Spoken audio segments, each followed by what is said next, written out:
Hello everyone, my name is Nandini Mahajan and I welcome you all to our channel Commerce Gyan powered by Wings Ek Udan। आज हम लोग अपना economics का एक chapter start करने जा रहे हैं जिसमें हम लोग वन शॉट रिवीजन करके चलेंगे मनी एंड बैंकिंग चैप्टर की। अभी सभी के एग्जाम्स आने वाले हैं तो एग्जाम आने से पहले we will try to cover all the chapters one shot में सो दैट आप विद इन 30 to 36 मिनट्स में इन चैप्टर्स को रिवाइज कर लो और प्रिपेयर हो जाओ एग्जाम के लिए। ठीक है, हमारा चैप्टर है मनी एंड बैंकिंग। ओके, हमारा चैप्टर है मनी एंड बैंकिंग और इसको हम लोग कवर अप करेंगे वन शॉट में। ओके, अगर मैं बात करूं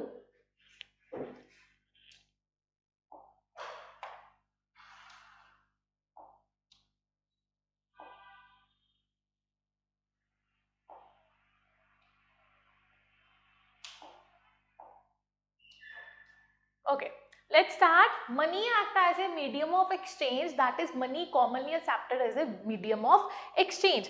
Okay, अगर मैं बात करूं आज के टाइम पे we are using money as a medium of exchange. What is medium of exchange? Medium of exchange basically है क्या है? There is a word medium of exchange. What exactly is the medium of exchange? Medium of exchange होता है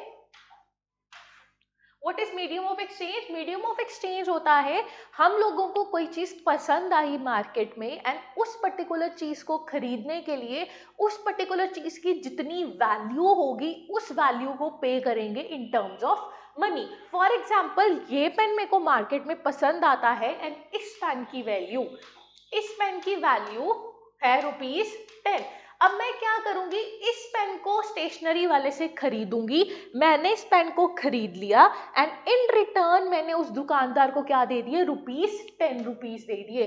but आज से मैं पहले time की बात करूं, हम लोग अगर एंशियंट टाइम्स में जाएं, एंशियंट टाइम में मीडियम ऑफ एक्सचेंज जो था वो बहुत डिफिकल्ट था। मीडियम ऑफ एक्सचेंज डिफिकल्ट क्यों था? बिकॉज हमारे पास कोई मनी जो थी हम लोगों ने इंट्रोड्यूस नहीं की थी। हम लोग किस पे चल रहे थे? हम लोग बेसिकली चल रहे थे बार्टर सिस्टम पे। Now what exactly is the barter system? Barter system क्या होता है? अभी तो हमारे पास मीडियम ऑफ एक्सचेंज मनी आ गया है, तो हम लोगों को कोई भी चीज पसंद आती है, हम लोग उसको खरीदते हैं, इन रिटर्न हम लोग उनको उतनी ही वैल्यू की मनी प्रोवाइड कर देते हैं। बट पहले टाइम पे हमारे पास क्या था? बार्टर सिस्टम था। What exactly is the barter system? What exactly is a barter system? चलो हम लोग यहाँ पे समझते हैं what is a barter system। Barter system क्या होता है? बार्टर सिस्टम होता है जिसमें हम लोग गुड्स को एक्सचेंज करते हैं। गुड्स को क्या कर रहे हैं? एक्सचेंज कर रहे हैं गुड्स के बदले। ठीक है, फॉर एग्जाम्पल मेरे पास थे व्हीट और मुझे किसी का हॉर्स पसंद आ गया और इस बंदे के पास है हॉर्स। मेरे को इस पर्सन का हॉर्स पसंद आया और मैंने बोला ये हॉर्स क्या करो, मेरे को दे दो और इन रिटर्न मेरे से क्या ले लो? व्हीट ले लो। सो बार्टर सिस्टम एक ऐसा सिस्टम था जिसमें हम लोग गुड्स को गुड्स के बदले एक्सचेंज करते थे, क्योंकि उस टाइम पे मनी हमारे पास नहीं थी कि हम गुड्स को मनी के साथ एक्सचेंज कर सकें। सो बार्टर सिस्टम ऐसा सिस्टम होता है जिसमें गुड्स जो थी गुड्स के बदले एक्सचेंज की जाती थी। बट ये डिफिकल्ट सिस्टम था। कभी कभार क्या होता है, ये व्हीट और हॉर्स किया हम लोगों ने, मे बी इस व्हीट की जो प्राइस हो वो कम हो और हॉर्स का प्राइस क्या हो, ज्यादा हो। जिसने हॉर्स लिया वो तो बेनिफिट में रहा, बट जिसने व्हीट ली वो क्या रहा? लॉस में रहा। पहली चीज, एक तो प्रॉफिट एंड लॉस कॉन्सेप्ट जो था वो खेलता था। सेकेंड चीज, हमारे पास डबल कोइंसिडेंस ऑफ वांट्स होनी चाहिए। डबल कोइंसिडेंस ऑफ वांट्स होनी चाहिए। What is double coincidence of wants? पहले तो मैंने बोला हमारे पास कोई मीडियम ऑफ एक्सचेंज नहीं था। मीडियम ऑफ एक्सचेंज नहीं था, no medium of exchange. That means हम लोग क्या कर रहे हैं? हम लोग गुड्स को गुड्स के बदले क्या कर रहे हैं? एक्सचेंज कर रहे हैं। सेकेंड मैंने बोला double coincidence of what? Double coincidence of wants. Double coincidence of wants, यहाँ पे मैंने example the wheat and horse की। अब जिस बंदे ने हॉर्स खरीदना है उसके पास डिमांड होनी चाहिए वीट की। मैं उसको जबरदस्ती वीट तो नहीं दे सकती, मैं तभी उसको वीट दूंगी अगर इस पर्सन को वीट की रिक्वायरमेंट होगी। अगर ये पर्सन बोल दे मुझे वीट की रिक्वायरमेंट नहीं है, देन एक्सचेंज पॉसिबल नहीं होगा। सिंपल वे में समझते हैं, मुझे चाहिए नोटबुक, तुम्हें चाहिए पेन, तो मैं तुम्हें क्या बोलूंगी, तुम मेरे से पेन ले लो, इन रिटर्न मुझे नोटबुक दे दो। हम दोनों की वांट्स जो थी आपस में मिल रही थी। बट अगर मेरे को नोटबुक चाहिए एंड इन रिटर्न तुम मुझे पेन देने के लिए रेडी नहीं हो, तो एक्सचेंज पॉसिबल नहीं होगा। सो एक्सचेंज तभी पॉसिबल होगा जब दोनों साइड जो है डिमांड एक साथ क्रिएट हो रही हो। ठीक है, एक तो ये हो गया। अब थर्ड पॉइंट आता है, हम लोग स्टोर ऑफ वैल्यू नहीं कर सकते। क्या नहीं कर सकते? Store of value. अगर मैं बात करूं वीट को मेरे को अगले 5 साल के लिए स्टोर करके रखना है, 5 ईयर्स के लिए स्टोर करके रखना है, I am not be able to store the wheat for next 5 years, क्योंकि ये वीट खराब भी हो सकती है। खराब होनी, ये क्या है? पेरिशेबल गुड्स हैं। पेरिशेबल गुड्स वो होती हैं जिनको हम लोग लॉन्ग टाइम के लिए स्टोर करके नहीं रख सकते। सो हमारे पास स्टोर ऑफ वैल्यू भी नहीं है, जिससे हम लोग, स्टोर ऑफ वैल्यू नहीं है तो हम लोग डिफर्ड पेमेंट नहीं कर सकते। हम लोग क्या नहीं कर सकते? डिफर्ड पेमेंट हम लोग नहीं कर सकते। डिफर्ड पेमेंट होती है आने वाले सालों में मेरे को पेमेंट करनी। मेरे को सैलरी मिली, मैंने सैलरी सेव कर ली, मैं बोलती हूँ इस पैसे को मैं आने वाले 2-3 ईयर्स में यूज करूंगी, तो उस पैसे को मैं स्टोर करके रख रही हूँ बिकॉज उसकी स्टोर वैल्यू है। अगर आज से 5 साल के बाद भी मैं इस पैसे को यूज करूंगी, इसकी सेम वैल्यू रहेगी, ये खराब नहीं होंगे। बट अगर वीट की मैं बात करूं, वीट पेरिशेबल है, ये विद टाइम खराब हो जाएगी और हम लोग इसको फ्यूचर पेमेंट इससे नहीं कर सकते। सो हमारे पास मीडियम ऑफ एक्सचेंज पॉसिबल नहीं होगा, डबल कोइंसिडेंस ऑफ वांट्स होगी, स्टोर ऑफ वैल्यू हम लोग नहीं कर सकते, no deferred payment is possible with this. And ये थे हमारे कुछ drawbacks with the barter system. इस ड्रॉबैक के जरिए हमारे पास हम लोगों ने मनी को इंट्रोड्यूस किया। हम लोगों ने बोला कि हम लोग एक ऐसा सोर्स ऑफ सिस्टम लेके आते हैं जिसमें हम लोग गुड्स के बदले उसकी उतनी वैल्यू पे कर सके, सो दैट हमें डबल कोइंसिडेंस ऑफ वांट की रिक्वायरमेंट ना पड़े। ठीक है, सो ये था हमारे पास ड्रॉबैक्स ऑफ बार्टर सिस्टम, जिसकी वजह से हम लोगों ने मनी को इंट्रोड्यूस किया मार्केट में। ठीक है, okay, money act as a medium of exchange. ठीक है, मनी क्या कर रही है? मीडियम ऑफ एक्सचेंज कर रही है, because there is no coincidence of want required in money. तो हम लोग क्या कर रहे हैं, जिसको गुड्स चाहिए गुड्स दे रहे हैं, जिसको जो चाहिए वो दे रहे हैं in return of money. Okay, अब है फंक्शंस ऑफ मनी क्या है? Medium of exchange. मैंने बार्टर सिस्टम में क्या बोला? बार्टर सिस्टम में हम लोग क्या है,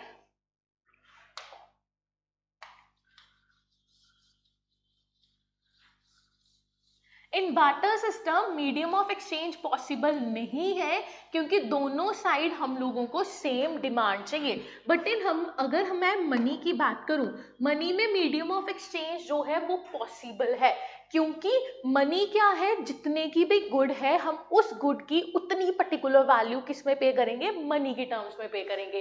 कॉमन मेजर ऑफ वैल्यू, मतलब जो भी हम लोग गुड्स ले रहे हैं उस गुड्स को हम लोग मनी की टर्म में मेजर करेंगे, मनी की टर्म्स में क्या करेंगे? मेजर करेंगे, और उसकी उतनी वैल्यू हम लोग दुकानदार को पे कर देंगे, so that we are having a value to pay to the shopkeeper. Standard of deferred payment, deferred payment होती है जो आने वाले टाइम में हम लोगों को पे करनी है, और we can call deferred as a future payment. तो yes, with the introduction of money we can save the money for the future transaction, so that आने वाले टाइम में हम लोग अपने पैसे को यूज कर सकें, और ये तभी पॉसिबल है जब हमारे पास मनी की इंट्रोडक्शन मार्केट में है। स्टोर ऑफ वैल्यू, अब मुझे बताओ, हमारे पास पैसे हैं, हमारे पेरेंट्स उस पैसे को स्टोर करके रखते हैं, सेव करके रखते हैं, क्यों? इन फ्यूचर अगर इमरजेंसी सिचुएशन क्रिएट हो जाए, इन फ्यूचर अगर इमरजेंसी सिचुएशन क्रिएट हो जाए तो हमारे पास एक सॉर्ट ऑफ क्वेश्चन कवर होना चाहिए उस इमरजेंसी सिचुएशन के साथ डील करने के लिए। फॉर एग्जाम्पल, आने वाले टाइम पे कोई घर पे बीमार हो गया एंड उस पर्सन को डॉक्टर के पास लेके जाना है, उसके बिल पे करने हैं, मेडिसिन एक्सपेंसेस उठानी है, वो किससे पॉसिबल है? मनी होगी तभी पॉसिबल है। सो अगर हम लोगों ने मनी को स्टोर करके रखा है, आने वाले टाइम पे हम लोग उस मनी को यूज कर सकते हैं फॉर द फ्यूचर ट्रांजेक्शन। जो ड्रॉबैक बार्टर सिस्टम के थे वो हमारे पास क्या है? इम्पो फंक्शंस है मनी के। बार्टर सिस्टम के ड्रॉबैक्स क्या बन गए? फंक्शंस ऑफ मनी बन गए। ठीक है, अब हम चलते हैं नेक्स्ट पे, नेक्स्ट पार्ट पे चलते हैं, which is called your supply of money.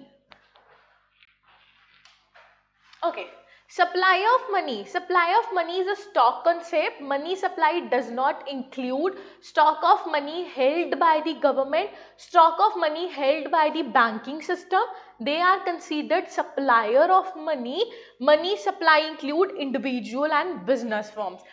अब इस स्लाइड से तुम लोगों को एक पर्टिकुलर समझ में नहीं आया होगा कि व्हाट एग्जैक्टली मनी सप्लाई। हम अब इसको डिटेल में समझते हैं, what is money supply exactly is.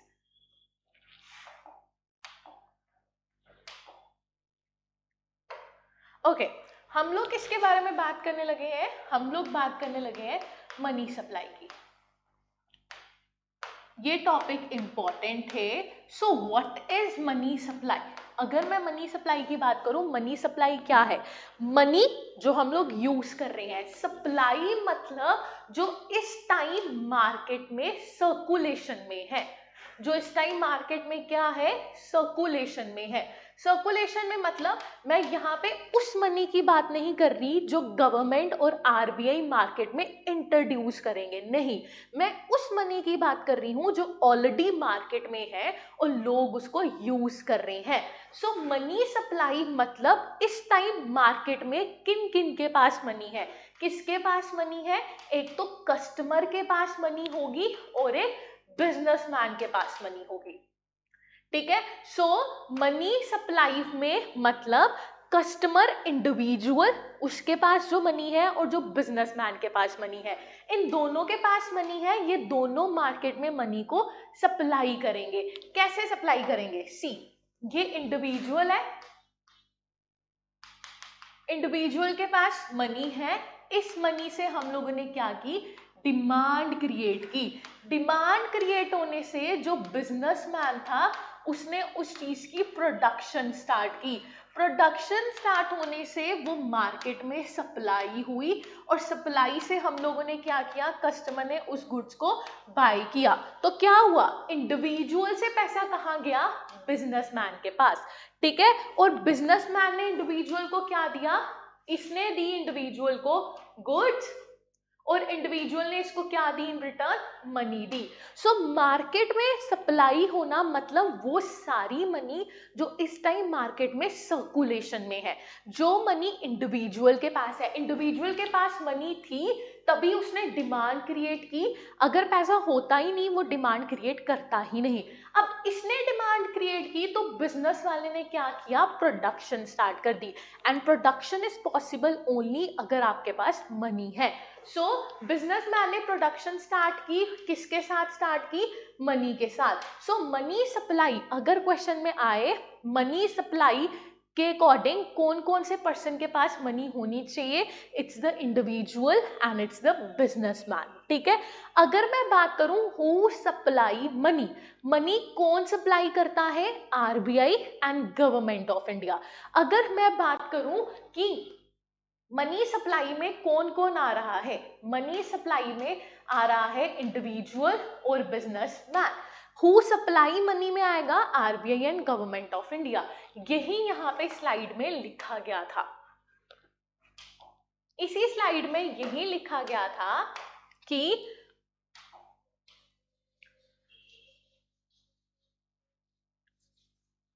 Money supply की अगर हम लोग बात करें, money supply does not include stock of money held by the government, held by the banking system. इसमें कौन आता है? इंडिविजुअल्स आएंगे और बिजनेस फर्म्स आएंगी। सो मनी सप्लाई में कौन आया? मनी सप्लाई में इंडिविजुअल आए और बिजनेस फर्म्स आई, यहाँ से क्लियर हुआ। सो मनी सप्लाई में बिजनेस और इंडिविजुअल फर्म्स आएंगी, हु सप्लाई मनी में गवर्नमेंट ऑफ इंडिया और आरबीआई आएगी। चलो अब चलते हैं नेक्स्ट पार्ट पे। कितनी स्लाइड्स हैं? We are having 10 slides. Okay, component of measure of money, components of measurement. अब जो मार्केट में मनी है इंडिविजुअल और बिजनेस के पास, उस मनी को हम लोग मेजर कैसे करेंगे? How it can be possible to measure that money supply in the market? हम लोग यूज करेंगे M1 measure. There are basically 4 measures, but तुम्हारे एग्जाम में सिर्फ M1 मेजर है। सो M1 मेजर में आ जाता है this CC is the currency, DD is the demand deposit, OD is the other deposit. What is demand deposit? Demand deposit होता है वो सारा पैसा जो हमारे करंट अकाउंट्स में बैंक सिस्टम में पड़ा हुआ है।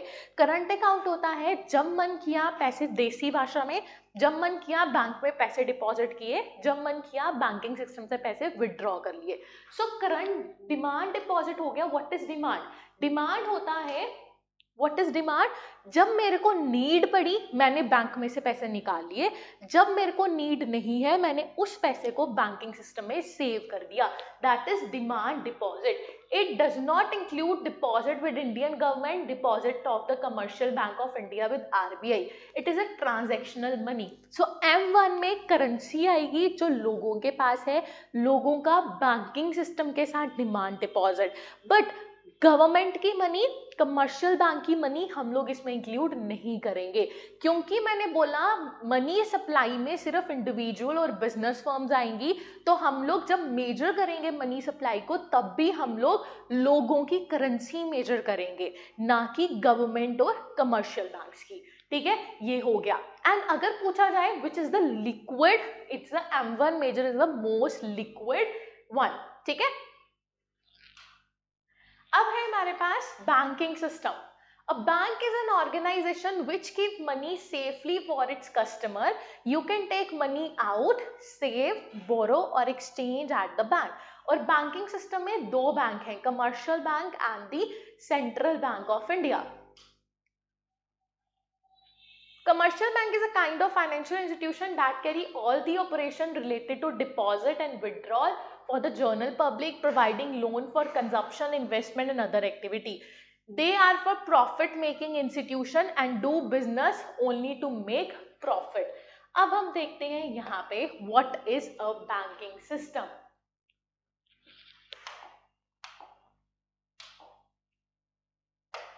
Okay. अब what is a banking system? Bank क्या है? बैंक क्या है? एक फाइनेंशियल इंस्टीट्यूशन है। फाइनेंशियल मतलब एक ऐसा इंस्टीट्यूशन है जहां पे हम लोग एक ऐसा बिजनेस लगा लो जिसका मेन काम पैसे के साथ खेलना है। सिंपल वे में बैंक एक ऐसा इंस्टीट्यूशन है, उस main purpose is to play with the money. अब लगा लो ये बैंक है, ठीक है, यहाँ पे ए इंडिविजुअल है, यहाँ पे बी इंडिविजुअल है। ए इंडिविजुअल के पास क्या है? सरप्लस मनी है। ए इंडिविजुअल के पास क्या है? सरप्लस मनी है। अब इस इंडिविजुअल ने क्या किया? सरप्लस मनी को बैंक में जाके सेव कर दिया। ठीक है, अब ये इंडिविजुअल है, इसके पास डेफिसिट है मनी का and he wants to borrow the money. तो इसने क्या किया? बैंक में आया और बैंक से क्या कर दिया? बोरो कर दिया। सो बैंकिंग एक ऐसा फाइनेंशियल इंस्टीट्यूशन है जो according to demand and supply चलता है। जिसके पास ज्यादा पैसा होगा वो बैंक में सेव कर देगा, ठीक है, और जिसको पैसे की नीड होगी वो बैंक में आके बोरो कर लेगा। सो बैंक एक ऐसा इंस्टीट्यूशन है। बट बैंक हमारे पास 2 तरह के हैं, एक है आरबीआई ऑफ इंडिया, एक है कमर्शियल बैंक। जिनके साथ हम लोग डील करेंगे, जिनके साथ हम लोग डील करेंगे वो हो गया commercial bank of India. Commercial bank, take an example of SBI, take an example of J&K Bank, take an example of PNB Bank, take an example of Axis bank. So वो सभी बैंक जिसके साथ normal individual deal करता है daily basis पे अपनी money save करने के लिए और विड्रॉ करने के लिए, that particular institution is known as commercial bank. And who is RBI? RBI क्या हो गया हमारे पास? Father bank. सिंपल. आरबीआई क्या है? Father bank. और ये कमर्शियल बैंक क्या है? फादर बैंक के बच्चे हैं. सिंपल वे में याद रखने के लिए RBI is the father bank and commercial bank is the बच्चे किसके? आरबीआई के. ठीक है.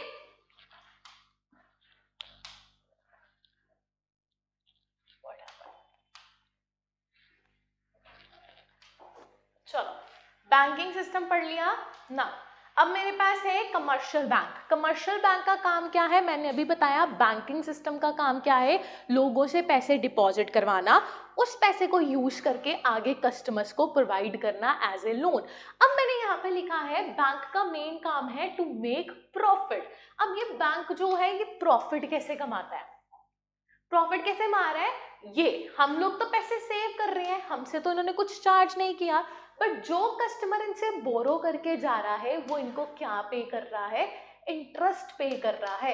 एंड दिस पर्टिकुलर इंटरेस्ट जो है वो बैंकिंग सिस्टम के लिए क्या है? इनकम है. So by providing loan to the people they charge interest and वो पर्टिकुलर इंटरेस्ट इनके लिए एज ए प्रॉफिट का काम करता है.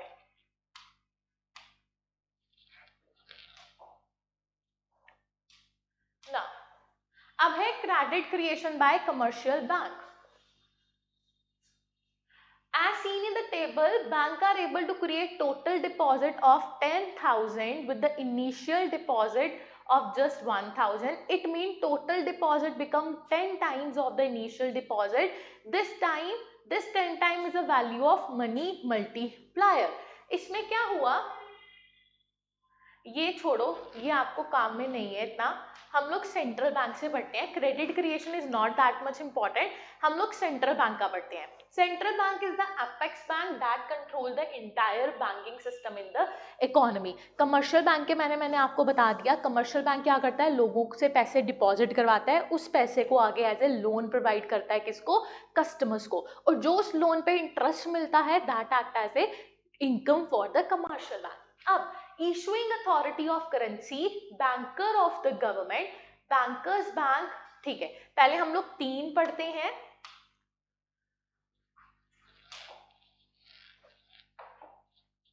आरबीआई क्या है? RBI is the central bank of India. RBI क्या है? सेंट्रल बैंक ऑफ इंडिया है और we can say it as a father of the bank. ये क्या है? फादर है सभी बैंक का. ठीक है. अब हम इसके अगर फंक्शंस पढ़े, सबसे पहला फंक्शन है issuing of currency. Issuing of currency, इसका क्या मतलब हुआ? जितनी भी करेंसी हम लोग यूज कर रहे हैं उसको मार्केट में कौन लेके आ रहा है? RBI of India. RBI of India currency को प्रिंट करता है, बट उसके लिए उसके पास 200 करोड़ का रिजर्व होना इंपॉर्टेंट है. आरबीआई क्या कर रहा है? करेंसी प्रिंट कर रहा है और उस करेंसी को प्रिंट करके मार्केट में ला रहा है. अगर आरबीआई करेंसी प्रिंट कर रहा है तो उसका जितना मन चाहे वो उतनी करेंसी प्रिंट कर सकता है और उतनी मार्केट में ला सकता है, बट ऐसा नहीं है. आरबीआई को करेंसी प्रिंट करने के लिए 200 सीआर का रिजर्व चाहिए. अगर इतने सीआर का रिजर्व होगा then only they are able to print a currency और उसको मार्केट में लेके आएंगे. इसमें से 115 करोड़ का गोल्ड रिजर्व होना चाहिए और जो रेस्ट अमाउंट बची वो क्या होनी चाहिए? Foreign currency. ठीक है. सो ये हो गया हमारे पास simple way. So who issue currency in a country? RBI of India. But अगर मैं यहाँ पे कॉइन्स की बात करूं, कॉइन्स या 1 रुपी नोट की, कॉइन्स एंड 1 रुपी नोट की, इसको बनाने का काम है गवर्नमेंट ऑफ इंडिया का. ठीक है। बाकी जितनी भी हाई डिनोमिनेशन मनी हम लोग यूज करते हैं वो कौन बना के लेके आ रहा है, आरबीआई। बट जो हमारे पास स्मॉल डिनोमिनेशन मनी है like metal coins of 1 rupees 2 rupees 5 rupees या 1 रुपए का नोट, वो गवर्नमेंट ऑफ इंडिया बनाती है बट मार्केट में लेके आरबीआई ही आ रही है। आई होप समझ में आया होगा। नेक्स्ट पार्ट करते हैं। नेक्स्ट पार्ट है banker.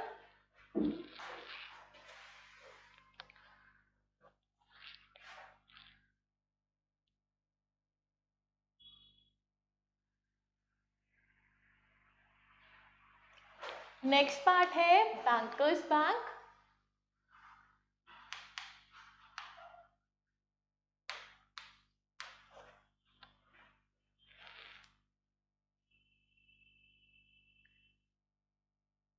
Bankers bank, banker of the government, banker of the government, ठीक है। उसके पास lender of last resort,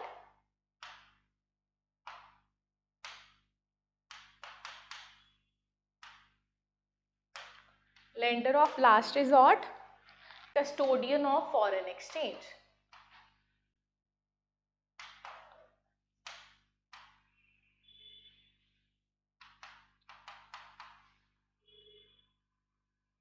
okay, इतना पढ़ते हैं। ओके, हमारे पास क्या है, बैंकर्स बैंक। मैंने क्या बोला, आरबीआई क्या है, फादर बैंक है। फादर बैंक का मतलब जितने भी कमर्शियल बैंक काम कर रहे हैं उनको कंट्रोल करने का काम किसके पास है, आरबीआई के पास है। इसलिए मैंने वर्ड दिया RBI is the father of all the commercial bank. जैसे हमारे फादर हम लोगों को कंट्रोल कर रहे हैं, in the same way RBI act as a father who control all the commercial bank that operate in the market. So banker bank का मतलब RBI act as a father bank to the commercial bank, father to commercial bank. अब आ रहा है banker of the government, ठीक है। अब हमारे पास क्या होता है, समटाइम्स गवर्नमेंट ऑफ इंडिया का एक्सपेंडिचर बहुत ज्यादा हो जाता है as comparison to their receipt. That means government of India खर्चे में चल रही है और गवर्नमेंट ऑफ इंडिया ने बहुत ज्यादा एक्सपेंडिचर क्रिएट कर दिया है और उसको कवर अप करने के पास उसके पास इतना रेवेन्यू नहीं है। उस टाइम पे गवर्नमेंट ऑफ इंडिया क्या करती है, गवर्नमेंट ऑफ इंडिया लोन लेती है फ्रॉम दी आरबीआई, ठीक है। सो अगर गवर्नमेंट ऑफ इंडिया को कभी कभार पैसे की रिक्वायरमेंट पड़ रही है तो वो किससे बोरो करेगी, आरबीआई से। अगर एक तो हो गया बोरो करना, act as a loan, RBI give loan to the government of India.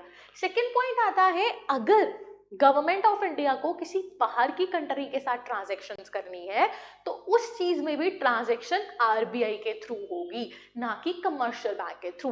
First हो गया लोन प्रोवाइड करना, और transaction with rest of the world अगर करनी है तो वो कौन करेगी, RBI. Custodian of foreign exchange, custodian का मतलब हो गया, अपनी नॉलेज के लिए देख लो, केयर टेकर होना। क्या होना, केयर टेकर होना। जितनी भी हम लोग क्या करते हैं, हमारे पास जितनी भी फॉरेन करेंसी इंडिया में आ रही है थ्रू एक्सपोर्ट या जो एनआरआई रेमिटेंस बेचते हैं हमारे पास यहाँ पे, सो जितनी भी फॉरेन करेंसी इंडिया में आ रही है, जो जितना भी ट्रांजैक्शन फॉरेन करेंसी का हो रहा है वो किसके थ्रू हो रहा है, आरबीआई के थ्रू। जितनी भी करेंसी इंडिया में एक्सपोर्ट के थ्रू आएगी वो सारी की सारी करेंसी किसके पास जाएगी, आरबीआई ऑफ इंडिया के पास। So RBI is the caretaker of foreign currency in India. अब आता है लेंडर ऑफ लास्ट रिजॉर्ट। अगर कमर्शियल बैंक को पैसे की नीड पड़ी है और उसके पास कोई और सोर्स अवेलेबल नहीं है, उसने सारे सोर्सेस ट्राई कर लिए बट उसके पास उस पैसे की रिक्वायरमेंट खत्म नहीं हो रही है, उस टाइम पे कमर्शियल बैंक फाइनली लोन किससे मांगता है, आरबीआई से मांगता है। लास्ट रिजॉर्ट का मतलब लास्ट टाइम पे, लैंड करने का मतलब लोन प्रोवाइड करना लास्ट टाइम पे जब कहीं से भी रिक्वायरमेंट फुलफिल नहीं हो रही है। सो ये हमारे हो गए 5 फंक्शंस। अब और फंक्शंस क्या है वो देखते हैं। क्लियरिंग हाउस फंक्शन और control of credit, control of credit. Government, sorry not government, RBI of India control the credit through their minority policies. किसके थ्रू कवर कर रही है? मोनारिटी पॉलिसी के थ्रू। मोनारिटी पॉलिसी में हमारे पास आ जाता है repo rate, bank rate, reverse repo rate, open market operations, ठीक है। सो डिफरेंट टूल्स हमारे पास अवेलेबल है which is used by the RBI to control the money supply in the market. Credit का मतलब हो गया मनी सप्लाई को कंट्रोल करना, मनी सप्लाई को क्या करना? कंट्रोल करना मार्केट में, ठीक है। ये हो गए हमारे फंक्शंस ऑफ आरबीआई। अब देखते हैं नेक्स्ट टॉपिक क्या है।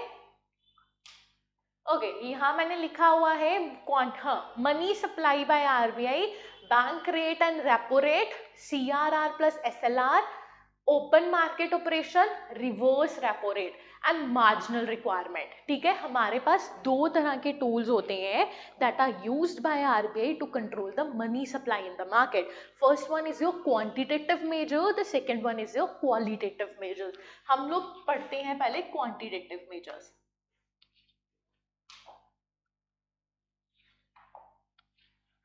सबसे पहले हम लोग पढ़ते हैं ओपन मार्केट ऑपरेशंस।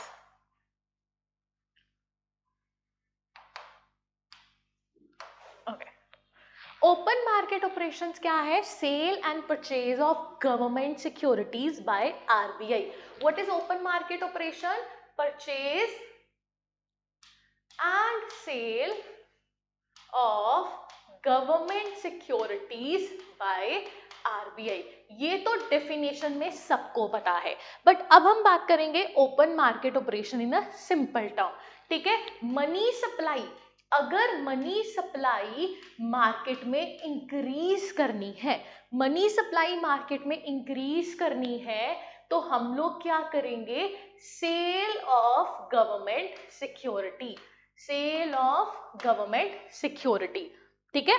सेल करेंगे, परचेज करेंगे। व्हाट डू यू थिंक कि सेल करेंगे, परचेज करेंगे? ये तो मैंने गलत बोला। What we will do? We purchase.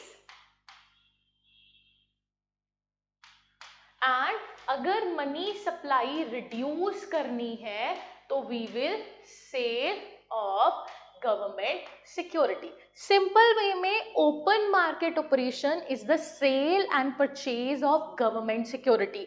अगर मनी की सप्लाई बढ़ानी है, टेक एन एग्जांपल, तुम लोग हो और मैं आरबीआई हूं, ठीक है। मैं चाहती हूं मार्केट में, तुम लोग क्या हो गए? मार्केट हो गई, मैं होगी RBI. If I want to increase the money supply in the market, मैं चाहती हूँ मार्केट में क्या जाए? पैसा जाए। मार्केट में पैसा जाने के लिए मैं क्या करूंगी? तुम लोगों से सामान खरीद लूंगी। जब मैं सामान खरीदूंगी, इन रिटर्न तुम लोगों को क्या दूंगी? पैसा दूंगी। मार्केट में पैसा चला गया। सो जब भी मनी सप्लाई इंक्रीज करनी है, आरबीआई परचेज करेगी गवर्नमेंट सिक्योरिटीज को। अब आरबीआई चाहती है मार्केट में पैसा कम हो जाए, तो मैंने क्या किया? तुम लोगों को सिक्योरिटीज बेच दी और तुम लोगों से पैसा ले लिया। तो जब मैंने सेल की तो मार्केट में से पैसा मेरे हाथों में आ गया। सो मनी सप्लाई अगर रिड्यूस करनी है तो मैं सेल करूंगी गवर्नमेंट सिक्योरिटीज की। ये था open market operation. Now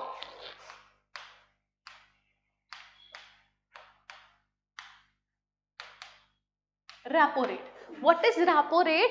repo rate होता है when RBI gives short term loan to commercial banks. This is called your repo rate. Repo rate क्या हुआ? RBI gives short term loans to commercial bank and in return commercial bank उस loan पे क्या दे रही है? Interest दे रही है। ये जो rate of interest commercial bank RBI को दे रही है, this rate of interest is called your repo rate. So once more time, repo rate क्या है? रेपो रेट है जब आरबीआई ने शॉर्ट टर्म लोन दिया कमर्शियल बैंक को and in return commercial bank ने आरबीआई को इंटरेस्ट पे किया।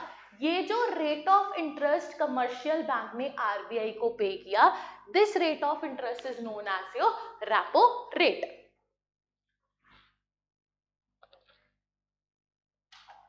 Now we will talk here about bank rate.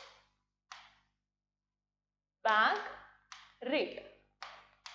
What is bank rate? Bank rate क्या होता है? सेम, आरबीआई ने लोन दिया कमर्शियल बैंक को, बट ये जो लोन होगा ये लॉन्ग टर्म लोन होगा and commercial bank pay interest to RBI.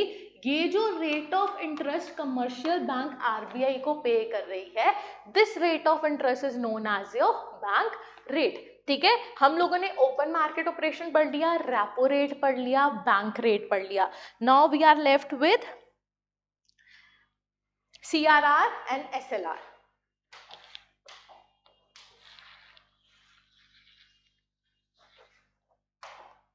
Okay, CRR, which is your cash reserve ratio. Okay, reserve का मतलब सेव करके रखना. अब अगर मनी सप्लाई इंक्रीज करनी है, कैश रिजर्व रेशियो कम हो जाएगी, और जब मनी सप्लाई रिड्यूस करनी है, कैश रिजर्व रेशियो इंक्रीज हो जाएगी. इसका मतलब कैश रिजर्व रेशियो क्या है? कैश रिजर्व रेशियो है, आरबीआई एक परसेंटेज सेट कर देती है कि हर कमर्शियल बैंक को अपनी मनी का इतना हिस्सा मेरे पास सेव करके रखना है. अब क्या होगा, हर कमर्शियल बैंक अपने डिपॉजिट का कुछ पैसा आरबीआई के पास सेव करके रख देगी.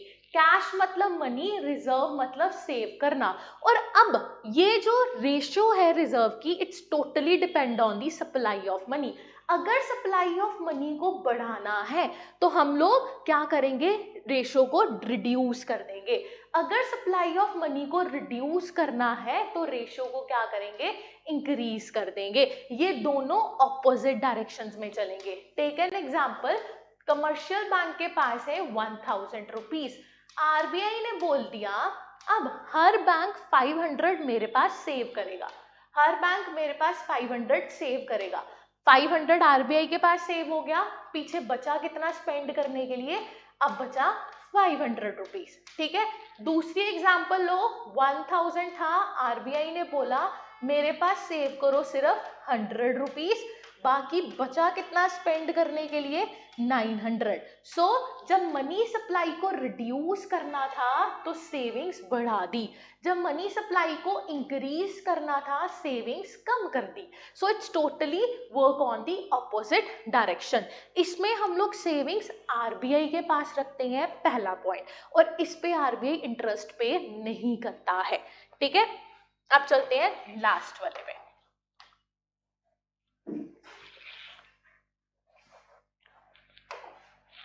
SLR.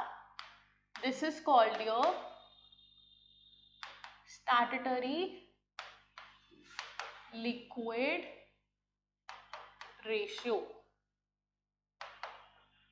स्टैट्यूटरी लिक्विड रेशियो होती है जितने भी हमारे पास लिक्विड एसेट्स हैं, जितने भी हमारे पास लिक्विड एसेट्स हैं, उन सभी लिक्विड एसेट्स को सेव करके रखना. जैसे कि सीआरआर में हम लोगों को पैसे सेव करके रखने थे, यहाँ पे हमें लिक्विड एसेट सेव करके रखने हैं. जैसे क्या हो गया, हमारे पास गोल्ड रिजर्व हो गया, फॉरेन एक्सचेंज हो गया, वो सभी चीजें जो थोड़े से टाइम में कैश में कन्वर्ट हो जाए, that is called your liquid asset. CRR में पैसे आरबीआई के पास सेव करने थे, बट एसएलआर में लिक्विड एसेट को हमें अब बैंक जो है वो खुद ही सेव करके रखेगा, आरबीआई के पास नहीं रखेगा. वंस मोर, इसमें लिक्विड एसेट हम आरबीआई के पास सेव नहीं करेंगे, बैंक अपने पास खुद ही सेव करके रखेगा. ये हो गया हमारा पॉइंट, एंड इस पे हम लोगों को इंटरेस्ट जो है वो मिलता है. ठीक है, सो ये थे हमारे पास कुछ क्वांटिटेटिव मेजर्स. इसके साथ हमारा चैप्टर जो होता है वो खत्म होता है. हम लोगों ने सब कुछ पढ़ा, monetary policy, central bank, meaning of commercial bank, banking, measure of money supply, everything we cover. And ये था हमारा money and banking chapter, one shot में कवर करने का ट्राई किया है। आई होप आप सबको पसंद आया होगा। अगर पसंद आया तो please subscribe my channel, do like my video, और ऐसे ही मोर इंटरेस्टिंग वीडियो के लिए हमारे साथ बने रहिएगा। Bye bye. अब नेक्स्ट लेक्चर हम लोग ADAS का वन शॉट लेके आएंगे, सो दैट वो भी हम लोग एक वीडियो में कवर कर ले और विद इन थोड़े से टाइम में आपका चैप्टर कंप्लीट हो जाए। Bye bye, thank you.